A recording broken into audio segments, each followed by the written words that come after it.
Mu kulonda kw'omukulembeze w'eggwanga okwakaggwa okwaliwo nga 15 omwezi guno, akakiiko ak'ebyokulonda kalangirira Yoweri Kaguta Museveni ku buwanguzi n'obululu obukadde 7,894,772 ng'ono yaddirirwa Robert Kyagulanyi Ssentamu munnakibiina ki National Unity Platform. The Commission hereby declare candidate Yoweri Kaguta Museveni olwokaano lw'entebe ennene mu ggwanga lwalimu abantu 8 ng'era ku bano Robert Kasibanto ow'ekibiina ki National Peasants Party eyakwata ekifo eky'omukaaga n'obululu 33,240 yaddukira mu kkooti ensukkulumu ng'awakanya ebyalangirirwa bino era bw'atyo ng'ayagala kkooti eno esazeemu obuwanguzi bwa Pulezidenti Museveni wakati mu kulaga nga bwe kutaali kwa mazima na bwenkanya olw'emivyo gy'agamba okukwetobekamu. Kasibante mu kuddukira mu kkooti yawabira Pulezidenti Museveni, ssaabawolereza wa gavumenti n'akakiiko ak'ebyokulonda. Kati olwaleero Pulezidenti Museveni ng'ayita mu bannamateeka be okuli Usama Ssebuufo ne Anthony Bazira ataddeyo okwewuzaako kwe mu musango guno.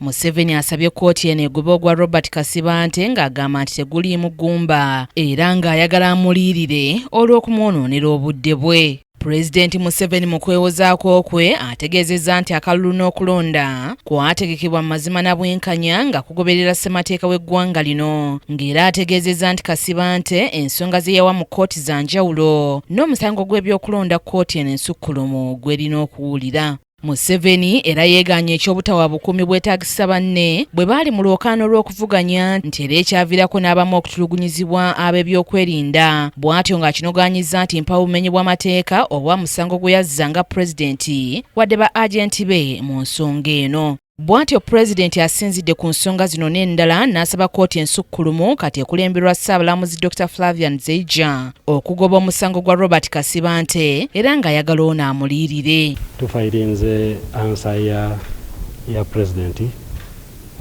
ku petition gye bafayiringa mu Supreme Court. Tetusobola kukola comments oba kubaako kye tubagamba ku biri mu kkooti kubanga kiba kimenya amateeka. Naye tutaddeyo ansa ye okwewozaako kwaffe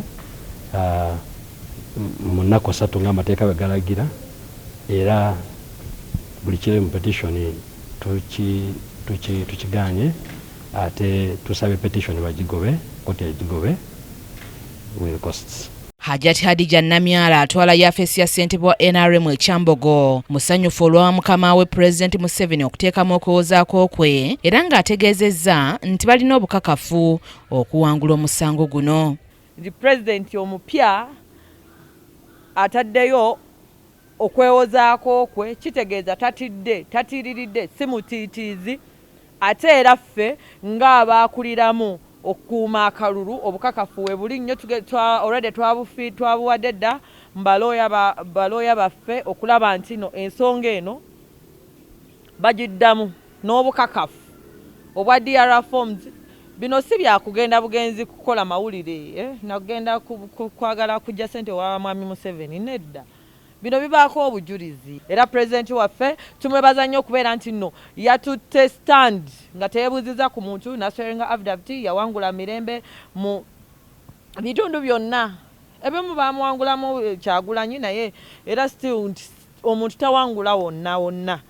So defense ogiteekamu kikola kya bumalirivu nakakasa nti tetutidde biduduma. Anet Nakaibaale yakusakidde eggulire lino ku KTV Amalindilire.